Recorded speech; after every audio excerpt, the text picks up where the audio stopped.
বন্ধুরা, এই ভিডিওটা হইতেছে বিশালগড় নোয়াপাড়া বাইতুল মামুর জামে মসজিদের ওয়াজ ও দোয়ার মাহফিলের সাউন্ড সেট আপের ভিডিও। তো আমরা ওয়াজ মাহফিলের প্রয়োজনীয় সেট আপ নিয়ে সকাল সকাল চলে যাই। গিয়া প্রথমে মাইক ফিটিংয়ের কাজ শুরু করি। মাইক ফিটিংয়ের সময় একটা কাকু আইয়া কইতাছে মাইক এমনি ফিটিং করতে হইব, সেমনি ফিটিং করতে হইব, বিশালগড় বাজারের থেকে সাউন্ড শোনা যাইতে হইব, এই সেই। তো আমার লোক আরমান কইতাছে এই বেড়া তো ফাঁকনামি করে গিরে। তারপর আমি আরমানকে বললাম, চুপ কর, কাকু শুনলে খারাপ পাইব। তুই কই ফাইলে কি হয়েছে? আমি কই মাতিস না, তুই শুধু দেখ, যারা কথা এরকম তার মন অনেক বেলা থাকে। তারপর আমি গিয়া কাকুর সাথে খুব সুন্দর করে কাকুরে বুঝাইলাম।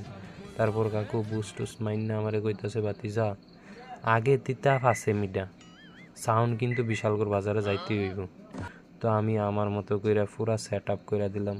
তারপর মাহফিলের শুরুতে কাকু কইতাছে, সাউন্ড তো দূরে যায় না বাতিজা, কাকুরে নাকি মানুষ ফোন কইরা জ্বালাইতাছে।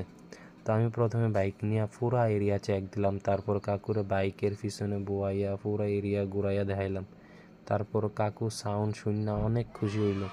ওয়াজ মাহফিলও খুব সুন্দর হইল। তারপর মজার কথা হইছে, কাকু টাকা পেমেন্ট করার সময় 400 টাকা খুশি হইয়া বেশি দিয়া দিছে এবং আগামী বছরের জন্য অ্যাডভান্স বুকিংও দিয়া দিল। এই ভিডিওটার মানে এইটা বোঝানো হইতেছে যে যার কথা আমাদের ভালো লাগে না তাদের মন অনেক ভালো থাকে।